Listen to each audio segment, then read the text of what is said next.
സമയം ഒരു 7:30-7:45 എന്തോ ആയി. ഞാനൊരു 6:30 ആയപ്പോൾ എണീറ്റു. കാരണം എനിക്ക് 1-2 സ്ഥലങ്ങളിൽ പോകാനുണ്ട്. അതുകൊണ്ടാണ് ഇത്ര നേരത്തെ എണീറ്റത്. ഇല്ലെങ്കിൽ വീക്കെൻഡൊക്കെ ആകുമ്പോൾ ഞാനൊരു 8 മണിയൊക്കെ കഴിയും നോർമലി എണീക്കാനായിട്ട്. അപ്പോൾ രാവിലെ എണീറ്റ് ബ്രഷ് ചെയ്ത് ഫേസ് വാഷൊക്കെ കഴിഞ്ഞു. അത് കഴിഞ്ഞിട്ട് ഞാൻ ഒരു ഹോട്ട് വാട്ടർ കുടിക്കുകയാണ്.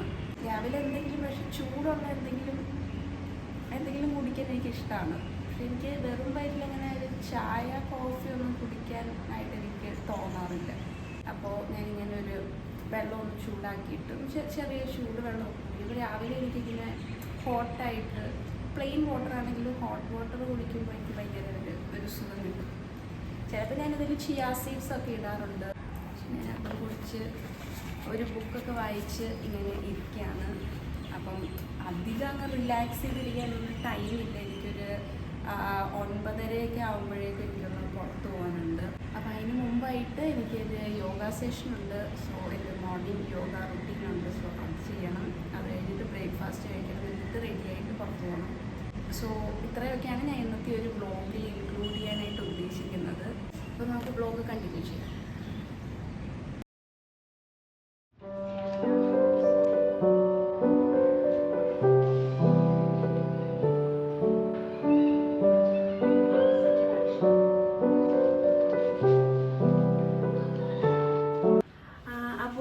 യോഗയൊക്കെ കഴിഞ്ഞു. ഇനി എനിക്ക് ബ്രേക്ക്ഫാസ്റ്റ് പ്രിപ്പയർ ചെയ്യണം. അപ്പോൾ ബ്രേക്ക്ഫാസ്റ്റിന് ഇന്ന് ഓവർനൈറ്റ് ഓട്സാണ്. ഞാൻ ഇന്നലെ രാത്രി തന്നെ ഓട്സൊക്കെ സോക്ക് ചെയ്ത് റെഡിയാക്കി വെച്ചിട്ടുണ്ട്. അപ്പോൾ ഇനി ഫ്രൂട്ട്സൊക്കെ ഒന്ന് കട്ട് ചെയ്തിടണം. അപ്പം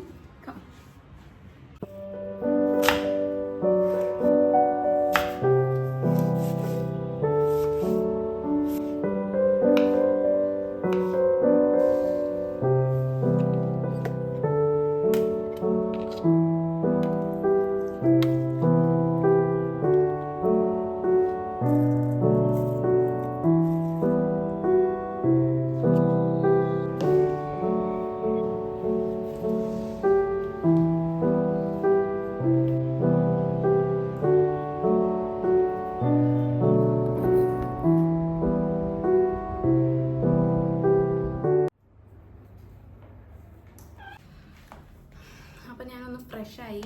അപ്പോൾ എനിക്കൊരു 9:30 ആകുമ്പോഴത്തേക്കും ഇറങ്ങണം. അപ്പം അതിന് മുമ്പായിട്ട് ഞാൻ മേക്കപ്പൊക്കെ ചെയ്യാൻ പോവാണ്.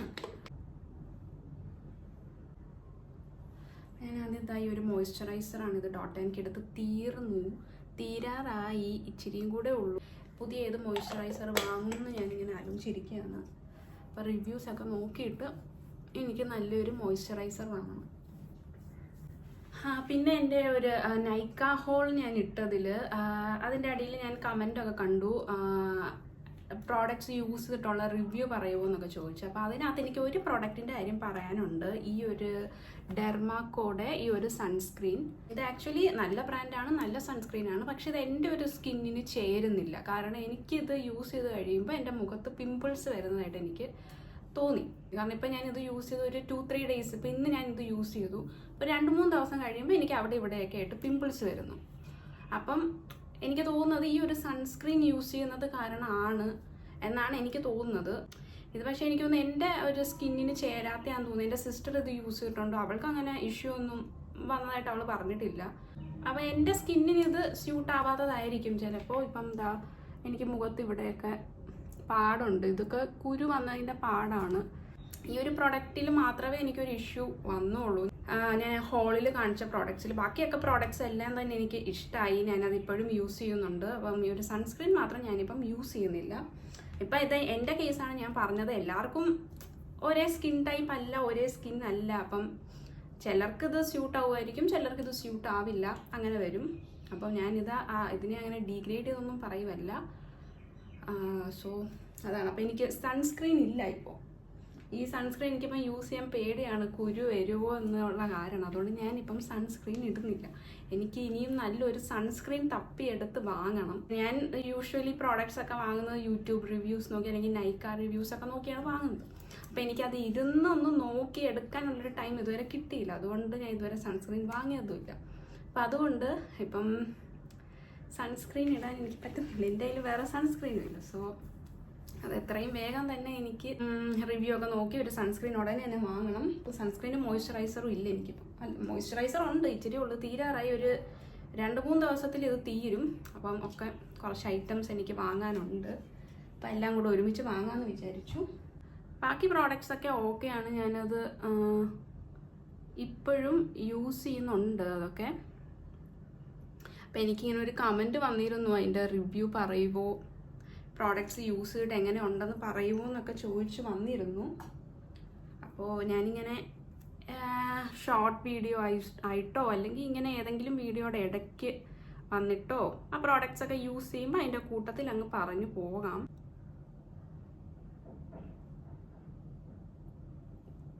ഞാനപ്പോൾ മേക്കപ്പ് ഇട്ട് തുടങ്ങുമ്പോഴേ ലിപ് ബാം ആദ്യം ഇടും. അപ്പം നമ്മൾ ലിപ്സ്റ്റിക്ക് ഇടുന്നതിന് മുമ്പായിട്ട് ലിപ്പൊന്ന് പ്രെപ്പായിട്ടിരിക്കും. എന്നിട്ട് ഞാൻ ലിപ്സ്റ്റിക്ക് ഇടാൻ നേരം ഈ ബാം അങ്ങ് തുടച്ച് കളയും. കാരണം എനിക്ക് ലിപ് ബാം ഇട്ടിട്ട് ലിപ്സ്റ്റിക്ക് ഇടുമ്പോൾ ലിപ്സ്റ്റിക്ക് ഒട്ടും ലാസ്റ്റ് ചെയ്യാത്ത പോലെ ഫീൽ ചെയ്യും. അപ്പം ലിപ്പ് ഒന്ന് മോയ്സ്ചറൈസ്ഡ് ആയിട്ടിരിക്കാൻ വേണ്ടിയിട്ട് ഞാൻ മേക്കപ്പ് ഇട്ട് തുടങ്ങുമ്പോഴേ ഈ ലിപ് ബാം അങ്ങ് ഇടും. അപ്പോൾ ഈ ഒരു കോമ്പാക്ട് പൗഡർ ഞാനൊന്ന് ഹോളിൽ കാണിച്ചതാണ്, മേബിലിൻ്റെ. ഈ കോമ്പാക്ട് പൗഡർ നല്ലതാണ്, ഫേസിൽ നല്ലൊരു ഫിനിഷ് തരും ഈ ഒരു കോമ്പാക്ട് പൗഡർ. അപ്പം ഞാൻ ഫൗണ്ടേഷനോ അങ്ങനെ ഒന്നും ഇടാറില്ല. കൺസീലർ എസ്പെഷ്യലി ഞാൻ ഈ അണ്ടർ ഐസിലാണ് കൺസീലർ ഇടുന്നത്. ഇപ്പം ഇവിടെ ഞാൻ പറഞ്ഞില്ല, ഇവിടെ സ്പോട്ട്സ് ഒക്കെ വന്നതുകൊണ്ട് ഞാൻ ആ സ്പോട്ട്സും കൂടെ ഒന്ന് കവർ ചെയ്യാൻ വേണ്ടിയിട്ട് കൺസീലർ ഇടും. അല്ലാതെ ഞാൻ പിന്നെ ഫൗണ്ടേഷനൊന്നും ഇടാറില്ല. അപ്പോൾ എനിക്ക് ഈ ഒരു കോമ്പാക്ട് പൗഡർ ഇടുമ്പോൾ ഒരു ഫൗണ്ടേഷൻ ഇട്ട എഫക്റ്റ് കൂടെ എനിക്ക് ഫേസിൽ കിട്ടാറുണ്ട്.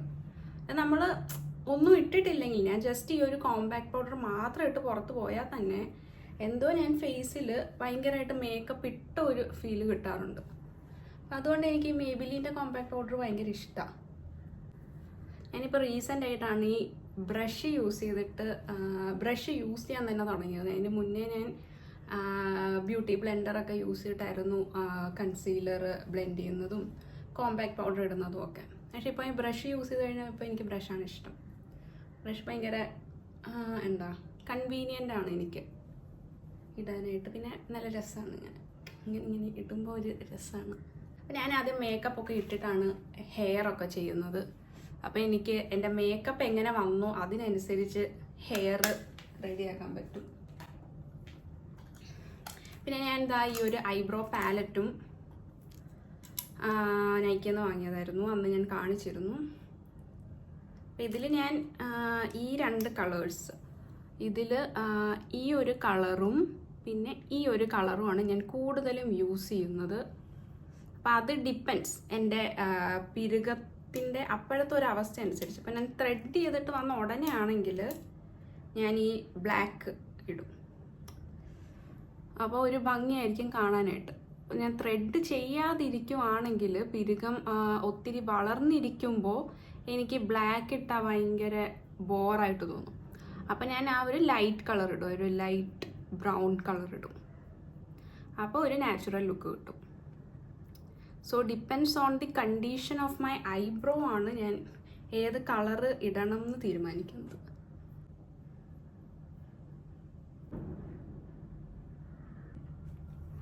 അപ്പം പൊട്ട് വിട്ടു. ഇനി ഞാൻ ലിപ്സ്റ്റിക് ഇടാൻ പോകും. അപ്പം ലിപ്സ്റ്റിക് ഇടുന്ന ഞാൻ ഈ ലിപ് ബാം ഇട്ടല്ലോ, ഇത് ഞാനൊന്ന് ഇങ്ങനെ ഒന്ന് വെച്ച് അങ്ങ് തുടച്ച് കളയും. അപ്പോൾ ലിപ്പ് കുറച്ചൊന്ന് മോയ്സ്ചറൈസ്ഡ് ആയിട്ടൊന്ന് ഇരിക്കും. അപ്പം ലിപ്സ്റ്റിക് അപ്ലൈ ചെയ്യാനും എളുപ്പമാണ്. അപ്പോൾ ഇത് ഞാൻ കാണിച്ചിരുന്ന മേബിലിൻ്റെ ആ ഒരു പ്ലം ഷെയ്ഡിൽ വരുന്ന ആ ഒരു ലിപ്സ്റ്റിക്കാണ്. അപ്പം ഇത് നല്ലൊരു ലിപ്സ്റ്റിക്കാണ്. എൻ്റെ ലിപ്സ് കുറച്ച് ഡാർക്കാണ്. അപ്പം ഡാർക്ക് ലിപ്സ് ഉള്ളവർക്ക് ഈ ഒരു ഷെയ്ഡൊക്കെ ഇടുമ്പം ഫേസ് കുറച്ച് ബ്രൈറ്റ് ആയിട്ടിരിക്കുന്ന പോലെ ഫീൽ ചെയ്യും. ഓക്കെ, അപ്പം ഫേസിലെ കാര്യങ്ങളൊക്കെ കഴിഞ്ഞു. ഇനി ഞാൻ ഹെയർ എങ്ങനെ കെട്ടണം എന്ന് നോക്കട്ടെ. അപ്പം മുടി ഞാൻ ഇങ്ങനെ അഴിച്ചിടാമെന്ന് വിചാരിച്ചു, എന്നിട്ട് ബസ്സിൽ കയറുമ്പോൾ കെട്ടിവയ്ക്കാം. സോ എനിക്ക് അഴിച്ചിട്ടപ്പം മുടി ഇഷ്ടപ്പെട്ടു. സാധാരണ എൻ്റെ മുടി ഭയങ്കര ചകിരി പോലെയാണ് ഇരിക്കുന്നത്. ഇന്നിപ്പം എന്താണെന്നറിയില്ല, ഞാൻ ലോറിയൽ പാരീസിൻ്റെ ഹൈലറോണിക് ഷാമ്പു ആണ് ലാസ്റ്റ് ടൈം ഇട്ടത്. ഒരു 2 ദിവസം കഴിഞ്ഞപ്പോഴത്തേക്ക് മുടി കുറച്ച് ഒന്ന് ഒതുങ്ങിയിരിക്കുന്ന പോലെ എനിക്ക് ഇഷ്ടപ്പെട്ടു എൻ്റെ മുടി. അപ്പം ഞാൻ എന്താ റെഡിയായി ഇറങ്ങാനായിട്ട് പോവാണ്. അപ്പം ഞാൻ എവിടെയാണ് പോകുന്നതെന്ന് പറഞ്ഞില്ല അല്ലേ. ആക്ച്വലി എൻ്റെ അനിയത്തി വരുന്നുണ്ട് നാട്ടിൽ നിന്ന്. അപ്പം അവൾക്ക് ഇന്നൊരു എക്സാം ഉണ്ട് ഇവിടെ. അപ്പം സെൻറ്റർ ഇവിടെ ആയിട്ടാണ്, അടുത്തല്ല, ഇവിടുന്ന് ഒരു 20 കിലോമീറ്റർ മാറിയാണ്. അപ്പം അവൾക്ക് ഇവിടെ പരിചയമില്ലാത്തത് കൊണ്ട് ഞാൻ അവളുടെ കൂടെ കൂട്ടിന് പോവുകയാണ്. അപ്പോൾ അവളെ ഒന്ന് എക്സാം സെൻറ്ററിലാക്കണം. അപ്പം എക്സാം സെൻറ്ററിലാക്കിയിട്ട് ഞാൻ പിന്നെ തിരിച്ചിങ്ങ് പോരും. എന്നിട്ട് പിന്നെ തിരിച്ച് വരുന്ന വഴി എനിക്കൊരു സ്ഥലത്ത് കയറാനുണ്ട്, എൻ്റെ ഓഫീസിൽ. അവിടെ ഇന്നൊരു ഹെൽത്ത് ക്യാമ്പ് നടക്കുന്നുണ്ട്. ഹെൽത്ത് ചെക്കപ്പും കാര്യങ്ങളും, അപ്പോൾ എന്തെങ്കിലും ടെസ്റ്റ്, ലാബ് ടെസ്റ്റ് ഒക്കെ ചെയ്യണമെങ്കിൽ അവിടെ ചെയ്യാം. അപ്പോൾ ഇത് DDRCയുടെ ഒരു ഹെൽത്ത് ക്യാമ്പാണ് അവിടെ നടക്കുന്നത്. അപ്പം നമ്മളിപ്പം ഡയറക്റ്റ് ലാബിൽ പോയി ചെയ്യുന്നതിലും എത്രയോ ഒരു 20% എന്തോ ഡിസ്കൗണ്ടഡ് റേറ്റ്സിൽ നമുക്ക് ഇവിടെ ടെസ്റ്റ് ചെയ്യാൻ പറ്റും. അപ്പോൾ ഞാൻ കുറേ നാളായിട്ട് വൈറ്റമിൻ D ചെക്ക് ചെയ്യണം എന്നിങ്ങനെ വിചാരിച്ചിരിക്കുമായിരുന്നു. അപ്പം എപ്പോഴും ഞാൻ വീട്ടിൽ പോകുമ്പോൾ അവിടെ പോയി ലാബിൽ പോയി ടെസ്റ്റ് ചെയ്യണം എന്നൊക്കെ ഇങ്ങനെ വിചാരിക്കും. പക്ഷേ എനിക്ക് പോകാൻ ഒന്നെങ്കിൽ ടൈം കിട്ടാറില്ല, ഇല്ലെങ്കിൽ ഞാൻ മടി പിടിച്ചൊക്കെ ഇരിക്കും. പിന്നെ വൈറ്റമിൻ Dക്ക് നല്ല റേറ്റുമാണ്. വൈറ്റമിൻ D ടെസ്റ്റിന് 1000 റുപ്പീസാണ് നമ്മൾ ഡയറക്റ്റ് ലാബിൽ പോയി ടെസ്റ്റ് ചെയ്യുമ്പോൾ. ഇപ്പോൾ ഓഫീസിലാണെങ്കിൽ ഡിസ്കൗണ്ട് കിട്ടും, നമുക്കൊരു 20% എന്തോ ഡിസ്കൗണ്ട് ഉണ്ട് ഏത് ടെസ്റ്റ് ചെയ്യാനാണെങ്കിലും. അപ്പോൾ ഞാൻ വിചാരിച്ച് എന്തായാലും ഞാനിവിടെ ഉണ്ട്, അപ്പം ഒന്ന് പോയി ചെയ്തേക്കാം. അപ്പം 1000 റുപ്പീസ് ആണെങ്കിൽ ഇവിടെ ഒരു 600 ആണ് കൊടുക്കേണ്ടത്. സ്റ്റിൽ 400 രൂപ കുറഞ്ഞ് കിട്ടുമല്ലോ. അപ്പോൾ അങ്ങനെ എനിക്ക് പിന്നെ കൈയോടെ വൈറ്റമിൻ D അങ്ങ് ചെക്ക് ചെയ്തേക്കാമെന്ന് വിചാരിച്ചു. ഇപ്പം മിക്കവർക്കും എല്ലാവർക്കും തന്നെ വൈറ്റമിൻ D വളരെ കുറവാണ്. നമുക്ക് കോവിഡൊക്കെ കഴിഞ്ഞതിന് ശേഷമാണ് വൈറ്റമിൻ D എല്ലാവർക്കും കുറഞ്ഞു വരുന്നത് ശരീരത്തിൽ. അപ്പോൾ എനിക്കാണെങ്കിലും ചെറിയ സ്കിൻ അലർജി കാര്യങ്ങളൊക്കെ ഉണ്ട്. അപ്പം വൈറ്റമിൻ D കുറവാണെങ്കിൽ അലർജി ഇഷ്യൂസൊക്കെ ഉണ്ടാവാനുള്ള ചാൻസ് കൂടുതലാണെന്ന് ഞാൻ കേട്ടിട്ടുണ്ട്. അപ്പം ഈ വൈറ്റമിൻ D കുറയുന്നത് കാരണമാണോ എനിക്ക് സ്കിൻ ഇഷ്യൂസ് വരുന്നതെന്ന് അറിയണം. അപ്പോൾ അതിന് വേണ്ടി അതൊന്ന് ചെക്ക് ചെയ്യാമെന്ന് വിചാരിച്ചു. അപ്പോൾ അവളിവിടെ സ്റ്റേഷനിൽ എത്തിയെന്ന് പറഞ്ഞ് എന്നെ വിളിച്ചു. അപ്പോൾ ഞാൻ എനിക്ക് താഴോട്ട് ഇറങ്ങി നിൽക്കാൻ പോവാണ്. എന്നിട്ട് അവൾക്ക് കഴിക്കുകയൊക്കെ വേണം. അപ്പോൾ റെസ്റ്റോറൻറ്റിൽ കയറി അവൾക്ക് എന്തെങ്കിലും കഴിക്കാൻ വാങ്ങിക്കൊടുത്തിട്ട് നമ്മൾ ബസ്, എനിക്ക് അറിയത്തില്ല ഇവിടുന്ന് എങ്ങനെയാണ് ഈ സ്ഥലത്തേക്ക് പോകേണ്ടതെന്ന്. അപ്പം ആരോടെങ്കിലുമൊക്കെ ചോദിച്ച് വേണം, ഏത് ബസ് കയറണം എന്നൊക്കെ ആരോടെങ്കിലുമൊക്കെ ചോദിച്ച് വേണം പോകാനായിട്ട്. അപ്പം ഇതൊക്കെയാണ് ഇനി നിങ്ങൾ കാണാൻ പോകുന്നത്. അപ്പം എക്സാമിന് കയറ്റിയിട്ട് ഞാൻ പിന്നെ തിരിച്ചിങ്ങ് പോരും. വരുന്ന വഴി ഞാനിവിടെ ഓഫീസിൽ കയറി വൈറ്റമിൻ D ടെസ്റ്റും എടുക്കും. അപ്പോൾ ഇത്രയൊക്കെയാണ് ഞാൻ ഇന്നത്തെ ഈ ഒരു വ്ളോഗിൽ കാണിക്കാൻ പ്ലാൻ ചെയ്യുന്നത്. അപ്പോൾ അതോടുകൂടി ഞാൻ ഈ വ്ളോഗ് ഒന്ന് നിർത്തും. അപ്പോൾ ശരി, അപ്പോൾ അവളെ എത്തി, ഞാനെങ്കിൽ താഴോട്ട് പോട്ടെ.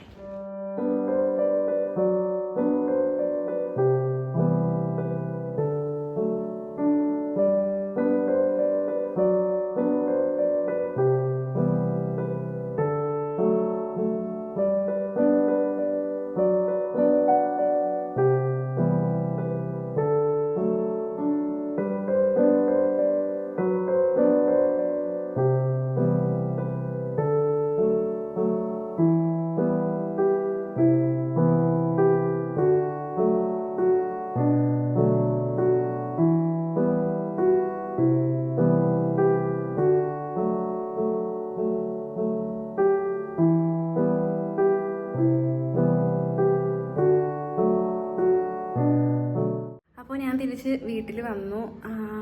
ടയേർഡായി, വെയിലൊക്കെ ആയിരുന്നു. മഴയാണെന്നൊക്കെ വിചാരിച്ചു, പക്ഷേ നല്ല വെയിലാണ്. അപ്പം ടയേർഡായി ആകെ. പിന്നെ ബ്ലഡൊക്കെ എടുത്തു. ബ്ലഡും കൂടെ എടുത്തോണ്ടായിരിക്കും കുറച്ചധികം ടയേർഡായിട്ടൊക്കെ ഫീൽ ചെയ്യുന്നു. അപ്പോൾ ഞാൻ വൈറ്റമിൻ D ടെസ്റ്റ് ചെയ്യാനും പിന്നെ അയൺ ടെസ്റ്റ് ചെയ്യാനും ഒക്കെ കൂടെയാണ് ബ്ലഡ് കൊടുത്തത്. അപ്പോൾ അതിൻ്റെയൊക്കെ റിസൾട്ട് ഇന്ന് രാത്രി തന്നെ ഒരു മെയിൽ അയക്കുമെന്നാണ് പറഞ്ഞത്. അപ്പോൾ അത്രയൊക്കെ ഉള്ളൂ. അപ്പോൾ ഞാൻ ഈ ഒരു വ്ളോഗ് ഇവിടെ എൻഡ് ചെയ്യാണ്. സത്യം പറഞ്ഞാൽ ഞാനൊരു ഒരു എസ്തെറ്റിക് മോർണിംഗ് വ്ളോഗ് എന്ന് പറഞ്ഞ് സ്റ്റാർട്ട് ചെയ്ത ഒരു വീഡിയോ ആയിരുന്നു ഇത്. പക്ഷേ അത് പകുതി വഴിയിൽ എങ്ങനെയൊക്കെയോ പോയി. ഇതൊരു മോർണിംഗ് വ്ളോഗായിട്ട് പറയാൻ പറ്റുമോയെന്ന് അറിയില്ല. ഒരു ഡേ ഇൻ മൈ ലൈഫ് പോലെ ആയിപ്പോയി ഈ ഒരു വീഡിയോ. എന്നാലും കുഴപ്പമില്ല, ഞാൻ മോർണിംഗ് വ്ളോഗ് എന്ന് പറഞ്ഞിട്ടായിരിക്കും ഈ ഒരു വീഡിയോ അപ്ലോഡ് ചെയ്യാൻ പോകുന്നത്. അപ്പോൾ ശരിക്കുള്ളൊരു മോർണിംഗ് വ്ളോഗ്, അതായത് ഒരു ഫുള്ളി എസ്തെറ്റിക് ആയിട്ടുള്ളൊരു മോർണിംഗ് വ്ളോഗ് ഞാൻ വേറെ ഒരു ദിവസം ഇടാം. അപ്പോൾ ഞാൻ എങ്കിൽ പോട്ടെ, എനിക്കിനി ഡ്രസ്സൊക്കെ ചേഞ്ച് ചെയ്തിട്ട് കഴിക്കണം. ഇപ്പം സമയം 2 മണിയായി. അപ്പോൾ ഒരു 6:30 to 2 മണി വരെ എൻ്റെ ഈ ഒരു ദിവസം നടന്ന കാര്യങ്ങളൊക്കെയാണ് ഈ ഒരു വ്ളോഗിൽ നിങ്ങൾ കണ്ടത്. അപ്പോൾ ഈ ഒരു വ്ളോഗ് നിങ്ങൾക്ക് ഇഷ്ടമായെങ്കിൽ please do like, share and subscribe. So see in my next vlog. By.